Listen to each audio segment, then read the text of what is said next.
तो गाइस मैं हूं अंकित और आप दिख रहे हैं रेसलिंग फैंस नेटवर्क। शुरू करते हैं गाइस अपनी बातों को हम लोग सबसे पहले रेसलमेनिया 41 से। अब वैसे तो अभी रेसलमेनिया 40 भी नहीं हुआ है, ये होना बाकी है, फिलाडेल्फिया से होने वाला है। लेकिन रेसलमेनिया 41 को लेके उसकी लोकेशन को लेके एक अपडेट है मेरे पास जो कि मैं आपके साथ शेयर करना चाहता हूँ। रेसलमेनिया 40 होगा फिलाडेल्फिया से, लेकिन रेसलमेनिया 41 कहाँ से होगा इसको लेके एक रूमर्ड अपडेट। अब ये कंफर्म नहीं है, कॉन्क्रीट नहीं है, मैं आपको बता रहा हूँ क्या अपडेट है। ये न्यूज़ है वाइटल वेगस की तरफ से, जो कि वेगस की न्यूज़ देती है। अब इनका कहना है, आप देख सकते हो कि early word WrestleMania is coming back to Las Vegas, announcement anticipated soon. This will be the first WrestleMania in Las Vegas since 1993 at Caesars Place. They had some sort of news conference in Vegas yesterday for WrestleMania 40 to be held in Philadelphia. तो यहाँ पे इनका कहना है कि ये early rumour से कुछ अर्ली वर्डिंग से बताया जा रहा है कि जो WrestleMania है वो लास वेगस में वापस आने वाला है, यानी WrestleMania 41 ये कुछ बताया जा रहा है। उसके बाद कहा जा रहा है कि इसकी जो अनाउंसमेंट है बहुत ही जल्दी हो सकती है, आप एंटिसिपेट कर सकते हो फॉर श्योर। ये पहला रेसलमेनिया होगा 1993 के बाद, यानी रेसलमेनिया 9 के बाद, जो कि लास वेगस में होगा अगर होता है तो। अभी WWE ने लास वेगस के अंदर रेसलमेनिया का kick off press conference, news conference भी करा, तो ये लास वेगस में हुआ तो ये एक हिंट भी हो सकता है लास वेगस वाले होने वाले रेसलमेनिया के लिए, बिकॉज WWE यहाँ पे कर रही है तो हो सकता है WWE दिखाना चाहती होगी फैंस को कि देखो भाई हम यहाँ पे ये कर रहे हैं तो इसमें कितना मजा आया, तो अब रेसलमेनिया 41 यहाँ पे होगा तो कितना मजा आएगा। तो ये होप से एक्सपेक्टेशन से अभी देखो कॉन्क्रीट नहीं है, अगर ये कंफर्म होगा तो मैं आपको बताऊंगा। अभी मल्टीपल नेम से मिनियापोलिस वगैरह लोग कह रहे हैं कि वहाँ पे भी हो सकता है, अभी श्योर तो नहीं हूँ मैं, लेकिन कुछ दिनों में ये चीज़ कॉन्क्रीट हो जाएगी। देन उसके बाद WWE तो वैसे भी रेसलमेनिया के दौरान ये अनाउंस कर ही देती है, तो ये देखना होगा कब होता है कब नहीं। अभी के हिसाब से WWE रूमर्ड है कि वो अनाउंस कर सकती है कि रेसलमेनिया 41 लास वेगस में होगा, जहाँ पे ये अभी हमें देखने को मिला है रेसलमेनिया का प्रेस कॉन्फ्रेंस लास वेगस में, उस स्टेडियम में नहीं, लेकिन हो सकता है वहीं पे कहीं आसपास हमें देखने को मिले। ये रूमर्ड है अभी के हिसाब से, हालांकि इस समय कोई फर्क नहीं पड़ता है, but still WrestleMania is a big deal, तो उसकी अपडेट्स आपको जाननी चाहिए, जाननी हमेशा जरूरी रहेगी ही रहेगी। आगे बढ़ते हैं, बात करते हैं अगली स्टोरी के बारे में, जो कि विमेंस एलिमिनेशन चेंबर मैच को लेके। क्या WWE ने लीक कर दिया है विमेंस एलिमिनेशन चेंबर मैच को? आखिर मैं क्या कर रहा हूँ, मैं पार्टिसिपेंट्स की बात कर रहा हूँ यहाँ पे।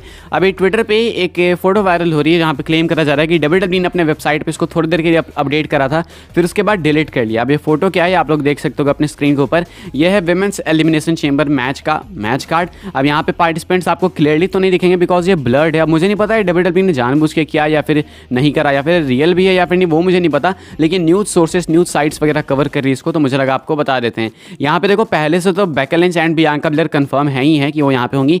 4 और अदर सुपरस्टार्स आप देख सकते हो यहाँ पे, आप अगर ध्यान से देखो तो बिल्कुल इधर राइट साइड कॉर्नर में, हमारा राइट हैंड साइड होगा ना, हाँ, तो हमारे राइट हैंड साइड में आप देखो तो यहाँ पे टिफनी स्ट्रैटन है, उनके बगल में बियांका ब्लेयर है जो कि काफ़ी टफ टू रिकॉग्नाइज हैं। देन उनके बगल में है बेकी लिंच, उसके बाद जेड कारगिल भी देखने को मिल रही हैं, नेओमी यानी कि ट्रिनिटी यहाँ पे हैं, एंड उसके बाद लिव मॉर्गन भी है। तो देख के लग रहा है कि ये रियल हो सकता है, बिकॉज पॉसिबल है ना, अगर आप रॉयल रंबल मैच को याद करो तो उसके हिसाब से लगता है कि पॉसिबल है, बिकॉज ये रॉयल रंबल के अंदर काफ़ी popular stars and royal rumble के अंदर कुछ ऐसी सुपरस्टार्स थी जिनको ऐसे लोगों ने काफ़ी अप्रिशिएट करा, एंड इनका काफ़ी इंपैक्ट भी था वहाँ पे, अच्छा परफॉर्म करा था इन लोगों ने। तो Tiffany, Bianca Blair, Becky Lynch, Jade Cargill, Naomi and Liv Morgan शायद यही होने वाली हैं विमेंस एलिमिनेशन चेंबर मैच की पार्टिसिपेंट्स। मैं रिपीट कर दूं, मैं श्योर नहीं हूं कि ये रियल है या फिर नहीं। अगर ये रियल है तो देन ये स्पॉइलर है, यही पार्टिसिपेंट्स होगी। अगर ये फेक है तो फिर भी मुझे लगता है चांसेस हैं कि इनमें से कुछ ना कुछ तो होगी। जेड कारगिल का मुझे बिलीव है कि वो हो सकती हैं, however I am not sure कि वो पिन कैसे लेंगी, क्या नहीं लेंगे नहीं पता, लेकिन वो हो सकती हैं। टिफनी का मैं श्योर हूँ, लिव मॉर्गन का भी मैं कंफर्म हूँ, नेओमी का भी ऑलमोस्ट श्योर हूँ मैं। तो एक जेड कारगिल का थोड़ा मुझे शक है, बाकी इसके अलावा तो अगर ये रियल हो चाहे फेक हो फिर भी ऑलमोस्ट एक करेक्ट ही है। अभी के हिसाब से बियांका एंड बेकी ये दोनों कंफर्म है, एंड इस मैच की जो विनर होगी वो रिया रिप्ली को फेस करेगी रेसलमेनिया के अंदर उनकी वर्ल्ड हेवीवेट चैंपियनशिप के लिए, विमेंस वर्ल्ड हेवीवेट चैंपियनशिप के लिए। तो अभी के हिसाब से ये विमेंस एलिमिनेशन चैंबर मैच को लेकर इंटरनेट पर चल रहा था, तो मुझे लगा आपको बताते हैं। अब एलिमिनेशन चेंबर की बात कर ही लिए तो एक बार मैच कार्ड पे नजर डाल लेते हैं, क्योंकि एलिमिनेशन चेंबर के बारे में हमने ज़्यादा बात करा नहीं है। रॉयल रंबल खत्म होने के बाद तुरंत रोमन कोडी हो गया, बिकॉज रॉक आ गए, उसके बाद कंट्रोवर्सी भी भयंकर वाली कोडी वाली, वी वांट कोडी वाली। देन अभी ये प्रेस इवेंट हुआ तो ये एलिमिनेशन चेंबर की बात हो नहीं रही है, एंड इसलिए हाइप थोड़ी कम भी लग रही है। मुझे तो टू बी ऑनेस्ट कम लग रही है, आपको लग रही है या फिर नहीं आप लोग कॉमेंट करके बताना।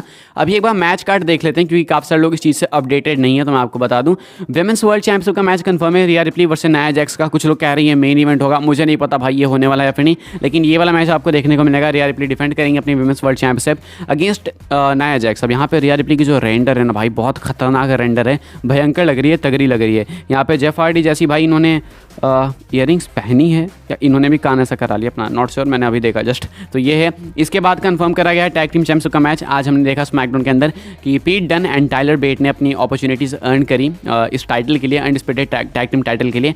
एंड मेरी प्रेडिक्शन सही होगी, मैंने सही प्रेडिक्ट कर लिया था स्मैकडाउन प्रीव्यू में। तो अभी के हिसाब से जजमेंट डे यानी Finn Balor and Damian Priest defend करेंगे अपनी टाइटल्स को against Pete Dunne and Tyler Bate. I think यहाँ पे टाइटल चेंज हो भी सकती है, बाकी लेट्स सी क्या होता है। इसके बाद WWE ने कंफर्म करा है विमेंस एलिमिनेशन चैम्बर मैच, जिसके लिए भी सिर्फ 2 पार्टिसिपेंट्स अनाउंस्ड हैं। एक तो भाई हो गई बेकी लिंच और एक हो गई बियांका ब्लेयर। बाकी अभी मैंने आपको बताया कि हो सकता है Jade Cargill, Liv Morgan, Tiffany Stratton and Naomi add होते हुए दिखे। जेड कारगिल का मुझे थोड़ा शक है, बट लेट्स सी, वक्त बताएगा। एंड देन है अपना मेंस एलिमिनेशन चैम्बर मैच, जहाँ पे Randy Orton and McIntyre already announced है। ये दोनों आज ही कंफर्म हुए, आज ही कंफर्म करा गया इनको। अब बाकी इनके अलावा देखो भाई कौन ऑप्शंस बच गए, मैं आपको बता दूं। मुझे लगता है एली नाइट यहाँ पे क्वालिफाई कर सकते हैं, बिकॉज एज स्टार्स तो वैसे भी हार गए, सेमी जैन वैसे भी हार गए, तो ये तो होने नहीं वाले। बॉबी लेस्ली बचे हुए हैं, आइवर बचे हुए हैं, मिस बचे हुए हैं, डोमिनिक बचे हुए हैं, ब्रॉन्सन रीड बचे हुए हैं and Kevin Owens, Logan Paul वगैरह बचे हुए हैं। तो देखते हैं भाई क्या होता है क्या नहीं। अभी के हिसाब से ये है एलिमिनेशन चैम्बर का करंट मैच कार्ड। क्या आप लोग हाइप्ड हो इस इवेंट के लिए? कमेंट करके बताना जरूर से। आगे बढ़ते हैं गैस, बात करते हैं अगली स्टोरी के बारे में, जो कि सेथ रॉलिंस को लेके। सेथ रॉलिंस ने सीएम पंक को कॉल आउट करा है एंड सीएम पंक को कहा है सेथ रॉलिंस ने अ फ्रेजाइल ओल्ड मैन। इसका मतलब क्या है, पूरी सेंटेंस मैं आपको बताता हूँ, उसके बाद समझाता हूँ आपको। सेथ रॉलिंस अभी रिसेंट में इंटरव्यू देते हैं, रॉलिंस तो हमेशा देते ही रह रहे हैं, एंड अभी वो ट्रोल करते हैं भयंकर वाला सीएम पंक को। एंड यहाँ पे वो क्या कहते हैं आप लोग देख सकते हो। सेथ रॉलिंस कहते हैं one of us, CM Punk and अपने बारे में, one of us is a fragile old man and one of us is a young stallion. उसके बाद कहते हैं I will be back in a couple of weeks, he will be back in a year और 2 until his next injury. I don't know, I'd love to kick the crap out of him. I'm sure he'd love to get there and try to do something to me. It's not going to work. कहते हैं कि हम दोनों में से ना एक है देखो कमज़ोर बुढ़ा और एक है यंग स्टैलियन, अपने बारे में किया भाई, चमकता धमकता एंड मजबूत, हट्टा कट्टा तगड़ा।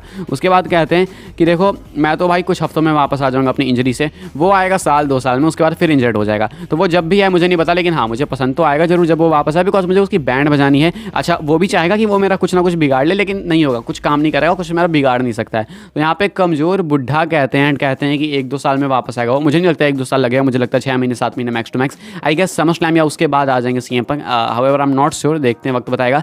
अभी के हिसाब से सीएम पंक को कमज़ोर बुढ़ा कहते हैं सेथ रॉलिंस। आगे बढ़ते हैं गैस, बात करते हैं अपनी नेक्स्ट एंड फाइनल स्टोरी के बारे में, जो कि है रॉक एंड रोमन की स्टोरी को लेके। एक मेजर स्पॉइलर है जो कि काफ़ी सारे लोगों ने पहले से भी गेस करके रखा है, लेकिन मैं आपको बता दूं अपडेट के तौर पे ये। एंड स्पॉइलर ये है कि ये जो स्टोरी है रोमन रॉक की, ये रॉक को थोड़ा ज़्यादा इन्वॉल्व होते हुए दिखाएगी। अभी स्मैकडाउन के अंदर रॉक आने भी वाले हैं, तो ये तो पहले खुद में काफ़ी शॉकिंग है कि भाई रॉक को अनाउंस करा गया एक शो के लिए, एंड वो भी एक प्रॉपर स्टोरी के लिए। तो अभी के हिसाब से बताया जा रहा है। साथ में मैं आपको ये बता दूं कि जो देखो भाई अभी ये रॉक तो आएंगे स्टोरी के अंदर, साथ में अभी हम देख रहे हैं कि उन्हें हाई चीफ कहा जा रहा है। तो कहा जा रहा है कि जो रॉक होने वाले हैं वो रोमन रेंज को कहीं ना कहीं दबाएंगे। अभी तुरंत आपको नहीं दिखेगा, वो अभी हमने देख लिया था रेसलमेनिया प्रेस इवेंट के अंदर कि रोमन सोलो सिकोआ की तरह दिख रहे थे, थोड़े बहुत अंडरडॉग लग रहे थे। तो कहा जा रहा है कि जो रॉक हैं वो रोमन रेंज को इस स्टोरी के अंदर धीरे धीरे दबाने वाले हैं, जिस तरीके से रोमन ने जेउसो जिम्यूसो इनके साथ करा था। तो ये चीज़ इवेंचुअली आगे होगी एंड उसके बाद रॉक टर्न करेंगे रोमन पे, या फिर ज़्यादा चांसेस है कि रोमन टर्न करेंगे रॉक पे, बिकॉज रोमन को ये चीज़ बिल्कुल भी नहीं पसंद आएगी। तो अभी के हिसाब से रॉक एंड रोमन की स्टोरी को लेकर यही कुछ बताया जा रहा है कि जो रॉक हैं वो आपके नेक्स्ट ट्राइबल चीफ हैं, मतलब ट्राइबल चीफ के तौर पर रोमन को रिप्लेस करेंगे। हालांकि उनको खुद हाइयर चीफ या फिर हाई चीफ ऐसा कहा जा रहा है, बट इसके बावजूद जो रोमन का एक दर्जा था कि भाई वो ट्राइबल चीफ है, टॉप पे, तो वो रॉक रिप्लेस कर देने वाले हैं इस स्टोरी के अंदर, ये कुछ बताया जा रहा है। एंड आई होप्स आपको इन्फॉर्मेशन मिली हो इस अपडेट से, इस स्टोरी से एंड इस पूरी वीडियो से। अगर आपको वीडियो पसंद आई हो तो वीडियो लाइक कर देना, शेयर कर देना, सब्सक्राइब करना चैनल को। आने वाले टाइम में और भी ऐसे WWE न्यूज़ रूमर अपडेट्स पाने के लिए फॉलो कर सकते हैं आप लोग मुझे इंस्टाग्राम एंड ट्विटर पर, लिंक आपको मिल जाएगी डिस्क्रिप्शन में। ज्वाइन कर सकते हैं व्हाट्सएप चैनल को, उसके भी लिंक है डिस्क्रिप्शन में। मिलते हैं अपनी नेक्स्ट ऑफर काफ़ी इंटरेस्टिंग वीडियो में।